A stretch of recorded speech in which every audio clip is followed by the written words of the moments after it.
Hello YouTube, it's your boy, the Passport Bro Wingman, coming at you again with another YouTube video. And the title of the video is called Keep Winning Passport Bros. Even an incel can become a promiscuous player in the Philippines and outside of the USA. And so I thought I might switch it up a little bit in this video and do something that I never really have done before. And I'm pretty much going to display three different couples within the video, and I'm going to kind of talk to those three couples, and it's going to kind of go into what the title of this video is about, and then I have some few other things I need to touch on as well. And the way this video came about was there was a subscriber that pretty much he had pretty much written a comment that said he wanted to know about if I had to estimate what percentage of men that become passport bros, what percentage of them become, players overseas. And so anyway, I thought about what he was saying, and so here's the thing. Excuse me. I would say 100% of men have the potential to become quote unquote players if that's what you want to do. Now, not every man is going overseas necessarily to be a player. There are a lot of men that do go overseas just to find a good woman, find a wife, become a family man, that kind of thing. And but I wanted to title it this way to make it a little bit more spicy and a little bit more entertaining. And the reason I say potentially 100% is because there are a few other factors you got to consider as well. I think overall, I would say about the real number is probably going to be around maybe like 80%. The reason I wouldn't say necessarily 100% of people will become quote unquote players if they wanted to is because you have to consider the fact that every man coming from the Western countries, their condition, their situation is completely different than every other man. You have some men who have lots of experience with women. You have some men who have less experience with women. You have some men who did really, really well in the States, and then you have some men who, didn't do that well. You even have some men who never had a girlfriend before, never kissed a girl, never went out on a date, maybe didn't have a lot of friends, that kind of thing. And not that it necessarily matters, but it only matters in the context of when a lot of these men start traveling, their experiences in each country is going to be different. You also got to consider that some men are taller, shorter, some men more attractive, less attractive. And the reason I bring that up is because, for example, me, myself, I did okay in the States. I wouldn't say it was like superb. I've had girlfriends, that kind of thing. And the only reason I bring that up is because as a result of me having some type of experience with women in the States, I am somewhat aware of all the games you got to play and all this kind of things. And when a girl is kind of playing you, and by having that experience, when I first traveled down, first country I really traveled to myself. I traveled by myself was to Costa Rica.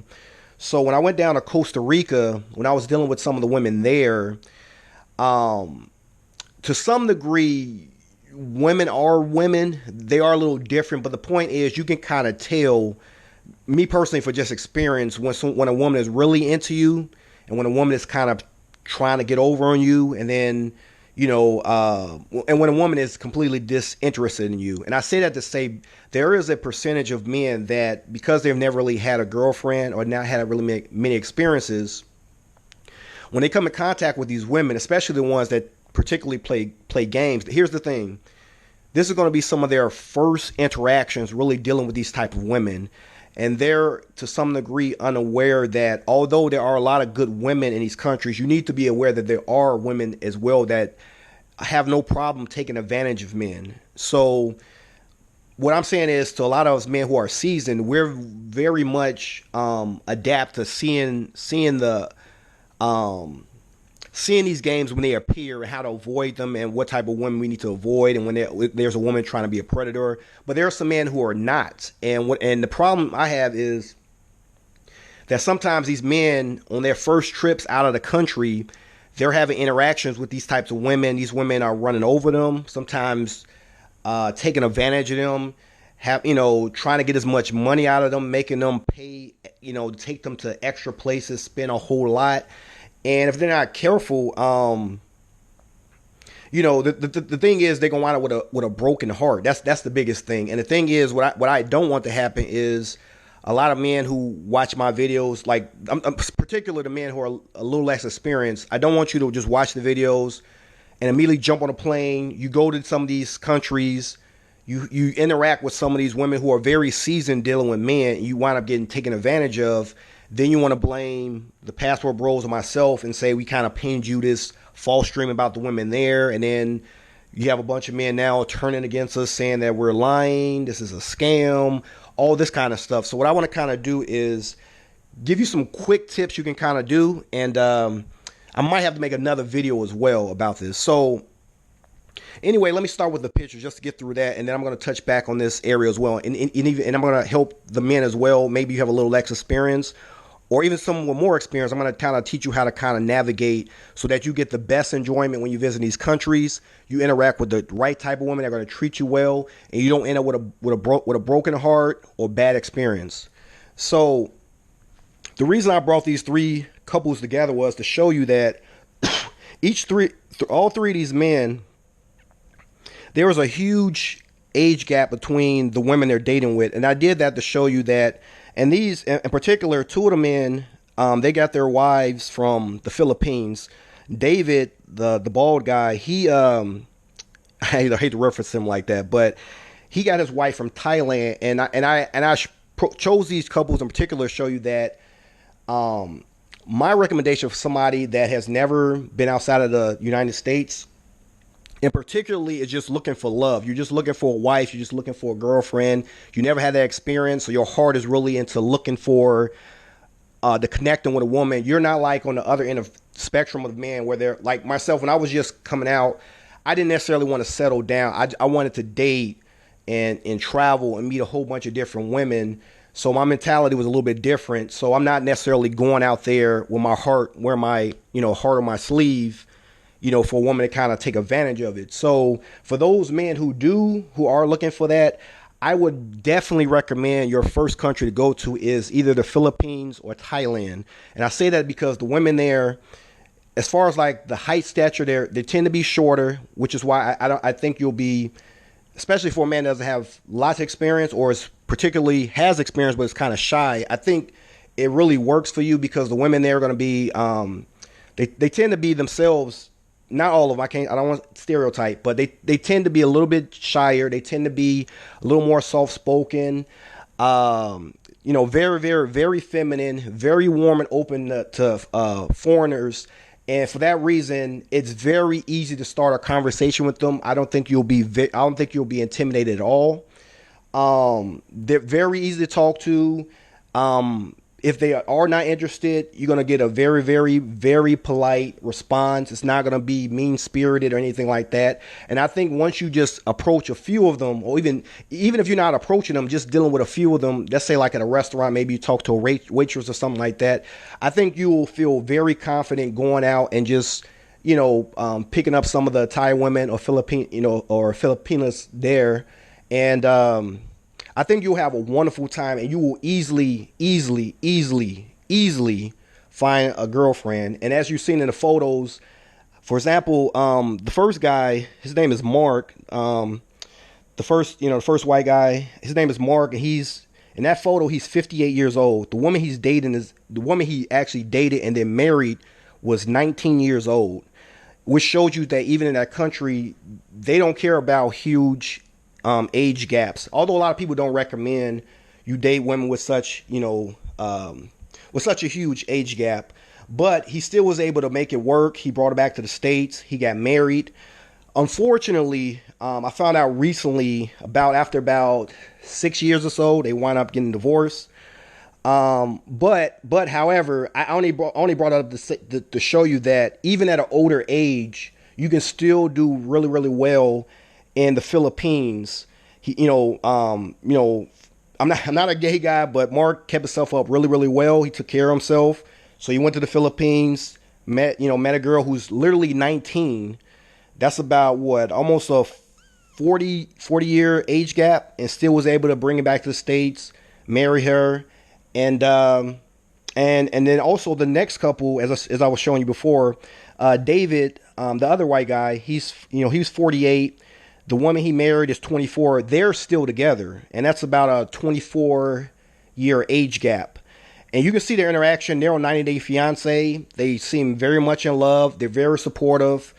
Although some, detractors have tried to say, oh, she's just using him for money, that kind of thing. As I keep saying, you need to understand women in general tend to be hypergamous. They're not looking for a janitor. They're not looking for the fry cook.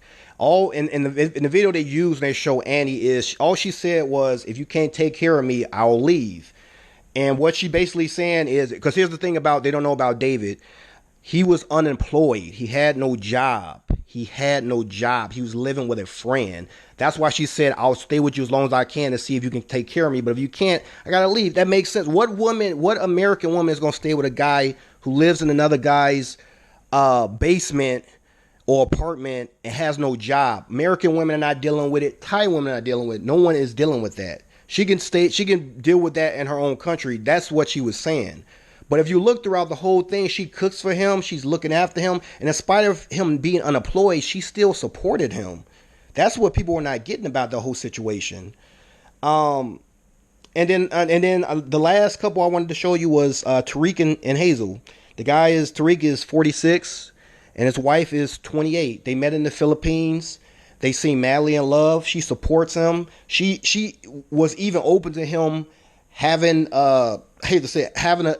bringing another woman into the picture and, having a threesome, that kind of thing. And I say that to say that if you are a shy guy who's looking for love, you have not had much experience in the States, or maybe you have experience in the States, but you have not had that much experience in the States, I definitely would recommend Southeast Asia, particularly the Philippines or Thailand. There's another guy on YouTube, Zoom to Thailand. He has videos of his wife cooking for him, folding his clothes, and it's not an issue at all. She doesn't feel like she's enslaved. It's just part of the culture there. I would recommend you check out his channel to get more information, and that's where I would definitely tell you to go first if you have not had any experience and you are indeed looking for love. And as I said, and the thing about it is, I actually went to Thailand once. When I went there, completely safe. I was out late at night. You're talking like 2 a.m. in the morning, 3 a.m. in the morning. Had no problems. Never felt fearful. I have not heard about a lot of incidents about people getting drugged. But, you always want to be safe. Watch your drinks, that kind of thing. As I generally do, I don't drink around the women in general because I trust none. But I would definitely recommend you go there first. You can probably find a decent ticket to Thailand for about $700. You go you go there in the right time. I've heard some people even say less, especially even for the Philippines. I'm not exactly sure, but I definitely would check it out.